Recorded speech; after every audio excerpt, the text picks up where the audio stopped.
Néstor, y a los organizadores por la invitación. Bueno, voy a contarles de un trabajo que se realizó durante realmente bastantes años, un poquito como en background. Y pues bueno, primero les presento a mis coautores, o bueno, antes el título, bueno, pero es un poco críptico, ¿no? BM25 CTF. Bueno, al menos aquí se descifra que CTF es Collection Term Frequencies. Ya vamos a ver qué es eso. La idea es que mejoramos esta cosa rara, BM25, con las Collection Term Frequencies.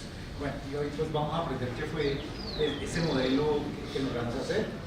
Bueno, aquí estoy yo, mi colega George Dueñas, que trabajamos en el Instituto Carlos Cuervo, mi mentor en Microsoft Research, que fue donde se inició este trabajo, el profesor Silvio César, y mis dos advisors en mi proceso doctoral, que es el profesor Fabio González aquí en la Universidad Nacional, y el profesor Alexander Gelbuch en el Instituto Politécnico Nacional de México, en el Centro de Investigación en Computación.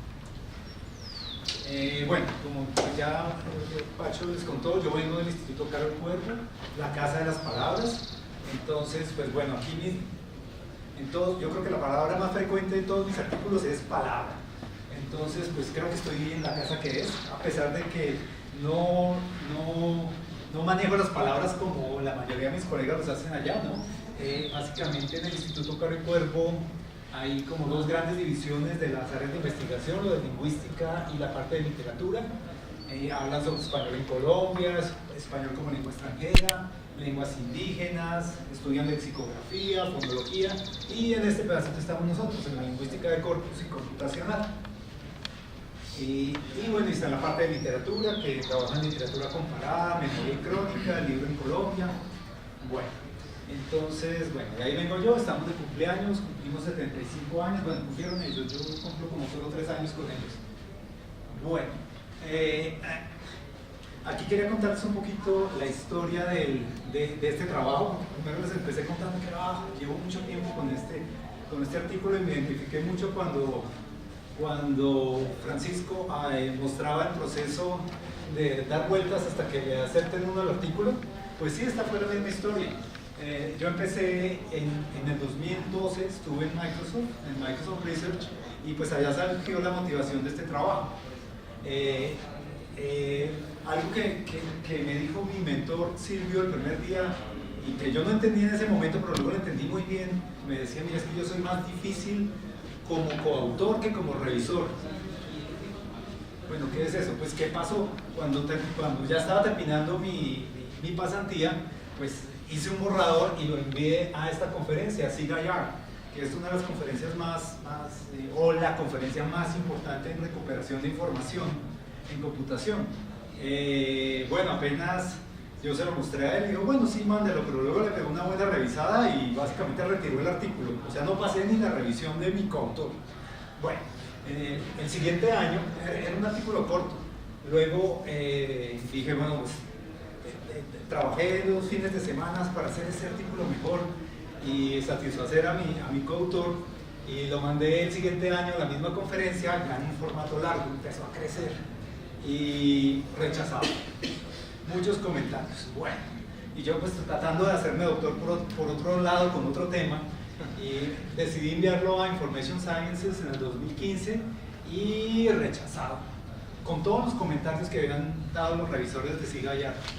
Bueno, entonces, bueno, aquí ya por fin logré graduarme de doctor, y bueno, ya desempleado y todo, traté de mejorarlo aún más con los comentarios ahora que habían dado Information Sciences, y lo mandé a revista 1, y aquí nuevamente rechazado.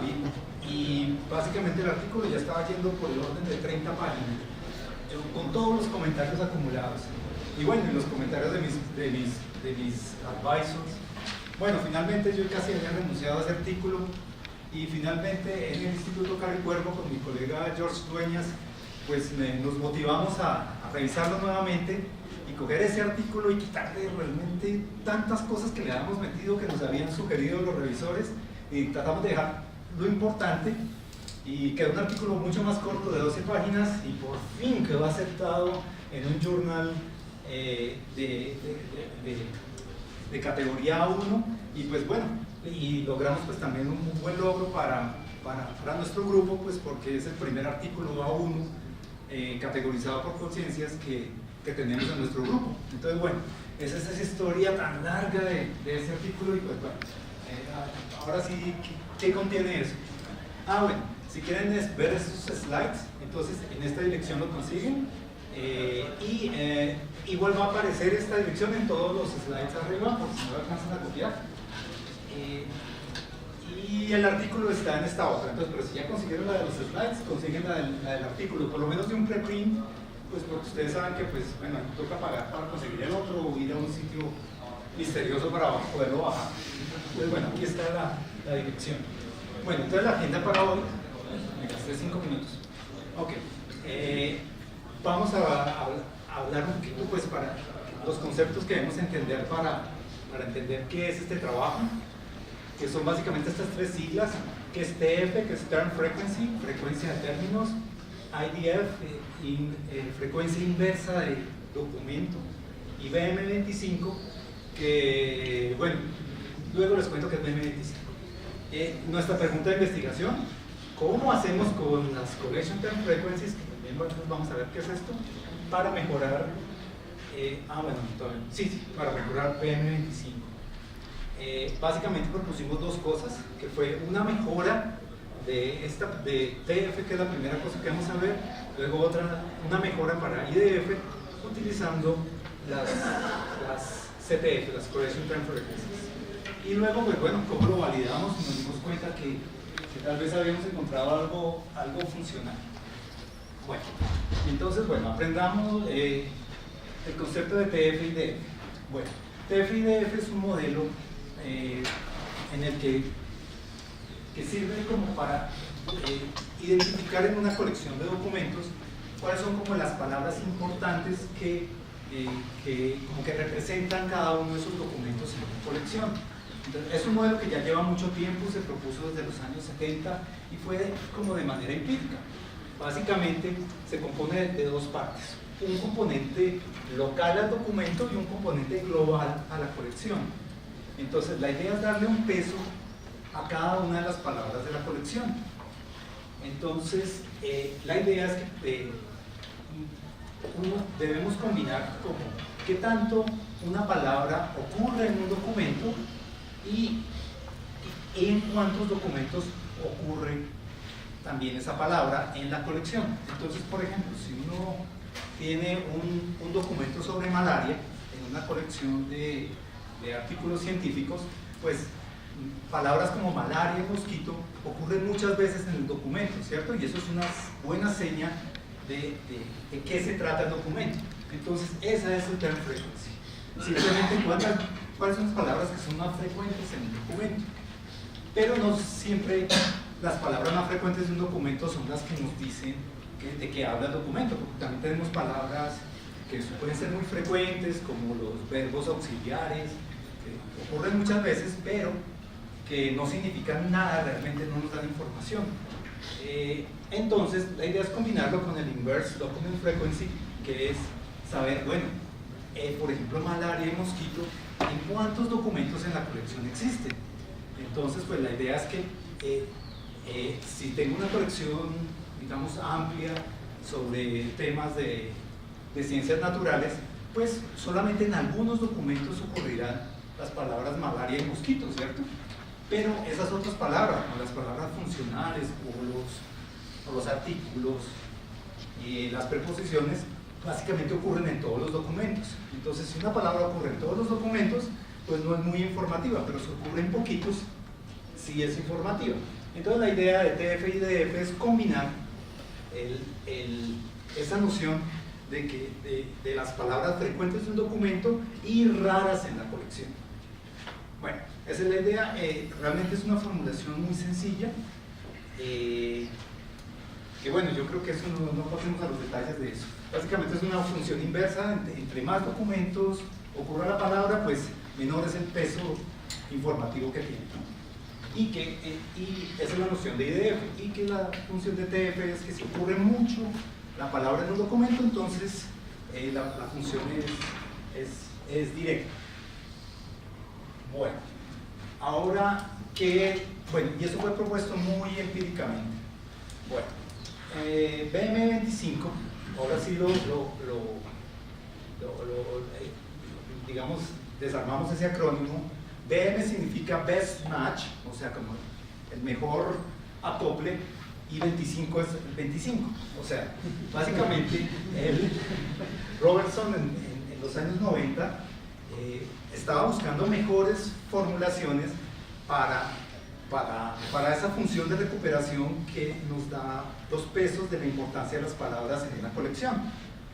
Entonces, bueno, él planteó unos modelos, ya no de manera empírica, lo hizo modelando la ocurrencia de las palabras con funciones de Poisson en los documentos relevantes y no relevantes, hizo un modelo de 2 Poissons y era un modelo, digamos, bastante complicado, el cual no era práctico al momento de aplicarlo porque computacionalmente era muy costoso.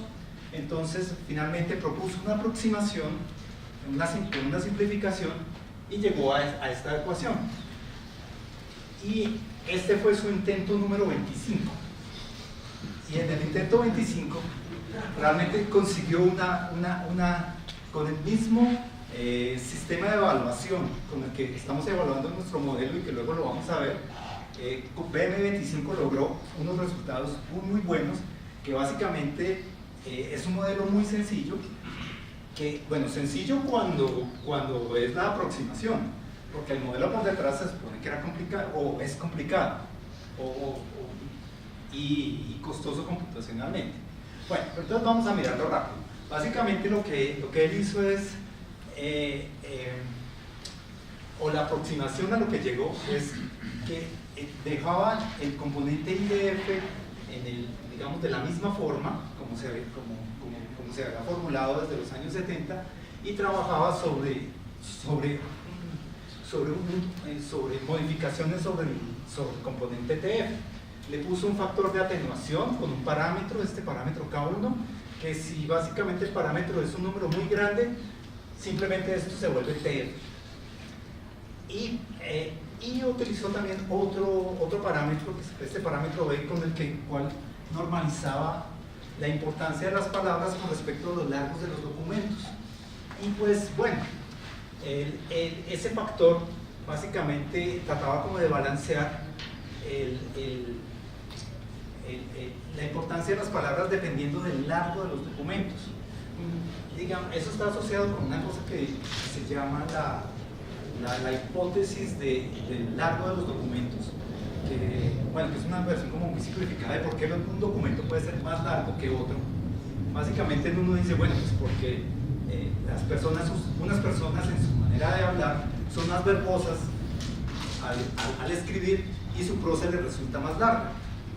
La otra hipótesis de que uno tenga un documento largo es que tenga mucho más contenido. Entonces, la idea es que, pues, si uno tiene un documento que es verboso, pues debería como normalizar por el largo del documento. O sea, que la importancia de las palabras es como de acuerdo a la proporción en la que ocurren con respecto al largo del documento. Pero si es un documento de mucho más contenido, o sea que es largo porque tiene mucho más contenido, entonces la idea es que uno no debería normalizar, todas las palabras tienen su importancia. Y eso sería como, por ejemplo, un diccionario. Un diccionario tiene muchas palabras y pues todas tienen su importancia. Y entonces uno, en el momento, si yo tuviera documentos que son solo diccionarios, pues yo no debería normalizar. Entonces este parámetro B dice, normalizo, no normalizo, normalizo, no normalizo. Entonces, y el parámetro K es, atenúo el efecto de TF, o sea, hago no lineal esa función de importancia de la frecuencia de las palabras en un documento. Y bueno, él encontró unos parámetros empíricos, dijo, B póngalo en 0.8, o sea, normalice como en un 80%, y K es 1.20. Habíamos dicho que cuando K es grandísimo, no está haciendo nada, no está atenuando a TF, entonces lo está atenuando bastante. Entonces, que si yo una palabra malaria ocurre muchas veces, pues sí es importante, pero no tanto. Controlado el asunto. Listo. Bueno, entonces ese fue el famoso modelo de Robertson, que que, que ha sido bastante difícil de mejorar. Bueno, en más de 20 años, ¿no? Bueno, ¿cómo se prueba si esos modelos funcionan o no funcionan? Pues hay una tarea que se llama la ad hoc task en recuperación de información, que básicamente es la tarea con la que se implementan todas las cajas de búsqueda en los sitios web, digamos, en colecciones. O sea, si uno entra a un sitio, por ejemplo, hay Explore y va a buscar un documento, pues la tarea ad hoc es simplemente tengo una gran cantidad de documentos y voy a poner una pequeña consulta, unas 2 o 3 palabras, y yo espero que el sistema me retorne los documentos más relevantes, sin más información. Básicamente esa es como la tarea de Google, pero Google utiliza mucha más información, explota los arcos que hay entre las páginas web, el grafo que se arma de hipervínculos. Pero si uno tuviera solamente los documentos, la consulta, y quiero que una función me traiga los documentos más relevantes mirando cuáles son las palabras más importantes, pues esa es la tarea ad hoc. Básicamente la idea es que para un query determinado, que sería un conjunto de palabras, las que yo consulto, me debería dar un grado de relevancia para cada documento, que sería básicamente como un peso que yo obtendría, o sea, la suma de los pesos de las importancias de las palabras de cada documento, y entonces pues el documento que tenga con respecto a ese query, a esas palabras, las mayores importancias, ese debe ser el documento que debe ser más relevante para mi consulta. Bueno, ¿cómo se evalúa eso? Pues básicamente cuando yo aplico mi función, me va a ordenar todos los documentos de más importante a menos importante, o de más relevante a menos relevante con respecto a mi query, a mi consulta. Entonces yo digo, pero bueno, ¿y eso cómo yo sé si es bueno o es malo? Pues básicamente la idea es compararlo contra colecciones en las que bibliotecólogos han anotado con respecto a unos conjuntos de consultas, digamos, muy bien escogidas, y han hecho el trabajo de Google. Imagínense el Google de los Picapiedra. Ustedes se acuerdan de los Picapiedra que todo tenía un animal detrás. Por ejemplo, la cámara fotográfica tenía un pajarito adentro que dibujaba, miraba por el huequito y hacía la fotografía. Entonces imaginémonos el Google de los Picapiedra, que sea, yo le doy una consulta y paso una consulta a una ventanita, y adentro hay un montón de bibliotecólogos que reciben esa consulta y se van y miran documento por documento y dicen relevante, no relevante, relevante, no relevante, y luego se reúnen y dicen este es el más relevante, este es el menos relevante, y entregan una lista para eso. Entonces lo que se está comparando es el resultado de mi función contra el Google de los Picapiedra. Bueno.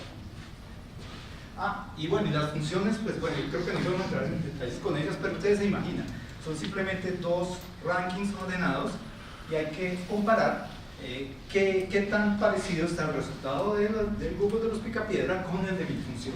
Si los primeros resultados son más importantes que los últimos, y pues si coinciden mucho, entonces muy bueno, y si no coinciden mucho, pues no tan bueno. Ok. Bueno, aquí las observaciones son que el TF, que es el factor que mira el número de ocurrencias de una palabra en un documento, depende solo del documento. Que IDF básicamente es un factor que depende de en cuántos documentos ocurre una palabra. Entonces, factor local, factor global. Bueno, ¿qué observación tuvimos? Pues si uno...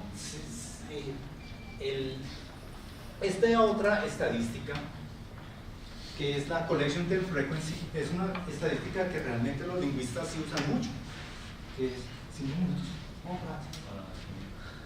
Bueno, que básicamente es no en cuántos documentos ocurren las cosas, sino en cuántas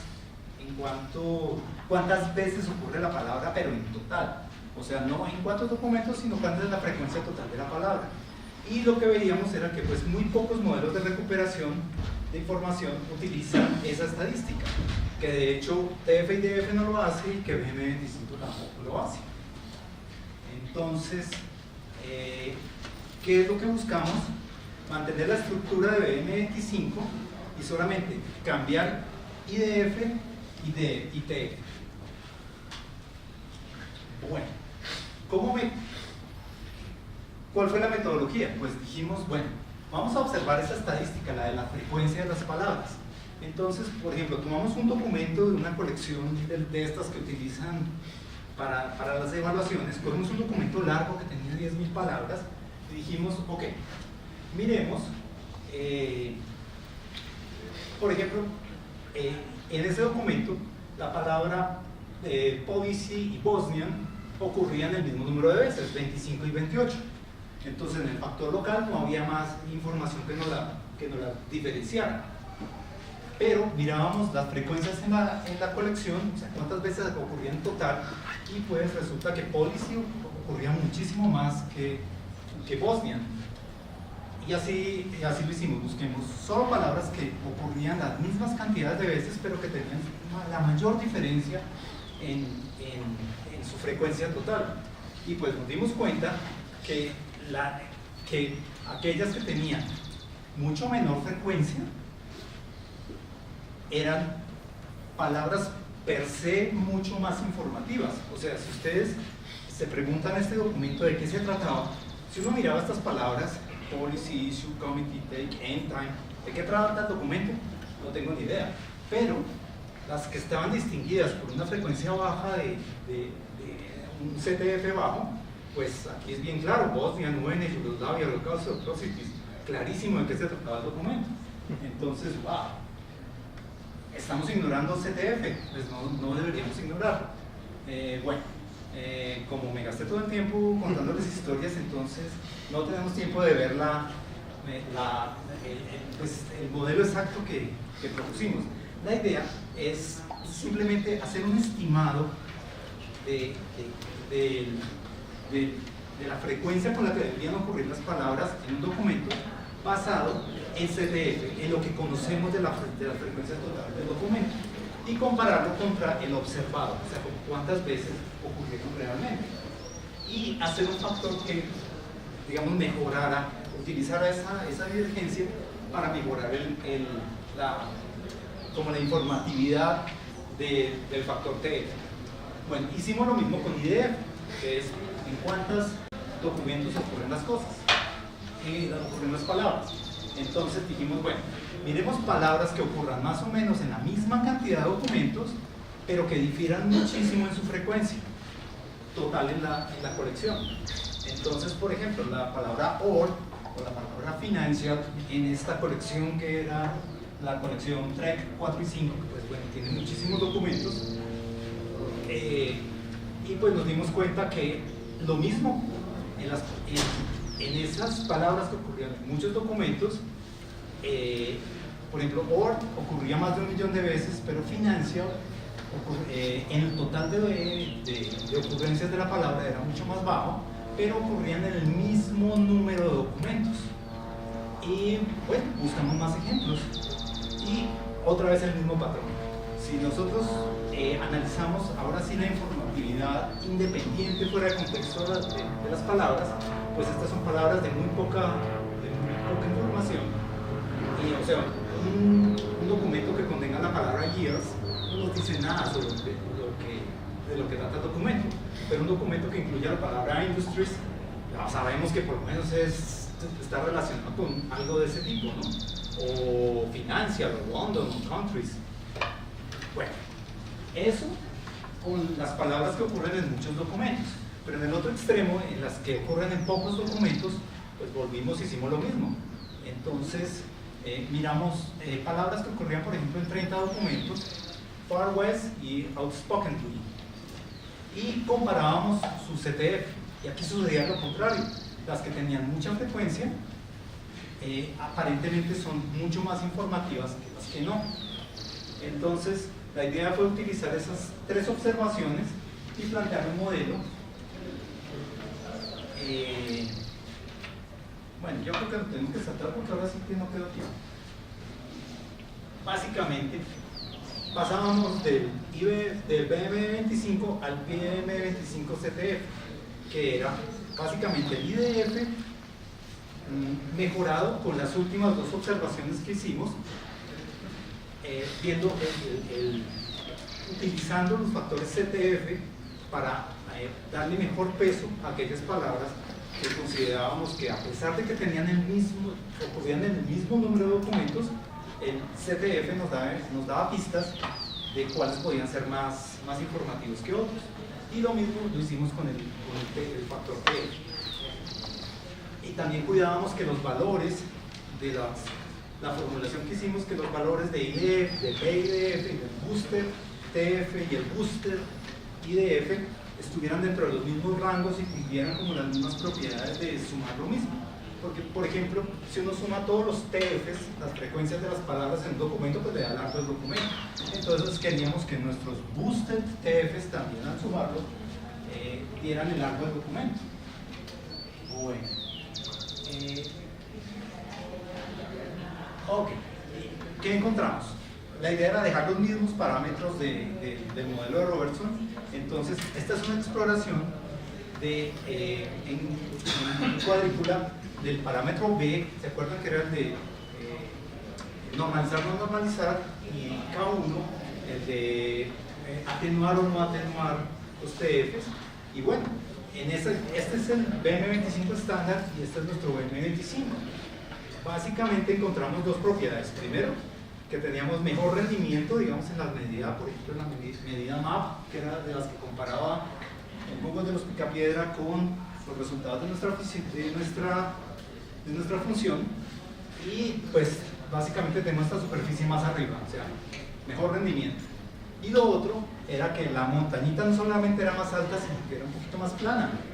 Y una montañita más plana significa que la variación de los parámetros afecta menos el rendimiento del método, o sea que significa mayor robustez en los parámetros del modelo. Y entonces, bueno, estábamos muy felices. Bueno, esta es la misma información. Lo probamos en 8 colecciones, que fueron las mismas colecciones en las que desarrolló Robertson, y pues nosotros vimos que, digamos, en la medida de MAP, que es como la más popular para medir la calidad de un sistema de recuperación, pues teníamos resultados que, a medida que aumentaba la versión de TREC, que estos los propusieron en los años 90, una cada año, tuvimos mejoras pues bastante altas, o sea, y a medida que aumentaba el año en la colección de TREC, hacían esas colecciones más realistas, con documentos mucho más largos y con consultas mucho más cortas. Entonces, lo que vemos es que nuestro modelo, entre más grandes los documentos y más cortas las consultas, que es el escenario que nosotros vivimos ahora, en Google nosotros ponemos 2 o 3 palabritas nomás, y los documentos cada vez son más grandes y las colecciones más grandes. Entonces, aquí tuvimos mejoras hasta el 17.67 en la última colección. Y pues ahí, en el artículo mostramos pues todo un recorrido de muchos otros intentos que se han hecho para mejorar BM25, donde pues solo nos podíamos comparar con el modelo de Franz y McCarthy, que tenía números parecidos a los de nosotros. La mayoría utilizan colecciones parecidas, algunas más grandes, otras más pequeñas, pero los resultados, y también utilizando recursos, digamos, información adicional para mejorar los sistemas. Y pues básicamente nosotros estamos reutilizando la misma información de la colección y conservando pues la popularidad de BM25. Y listo. Bueno, ¿qué vimos? Que con CTF mejorábamos las cosas, vimos que éramos mejores que BM25, que teníamos que la robustez de los parámetros era preservada y un poquito mejorada, y nos dimos cuenta también que nuestro sistema es mejor con documentos más largos, pero cuando los documentos son cortos y las consultas son largas, pues básicamente no hay mejora, pero no hay peora. Y que funciona con colecciones, pues que funciona mejor con las colecciones realistas, como las recientes. 30 minutos. No quedó tiempo para las preguntas.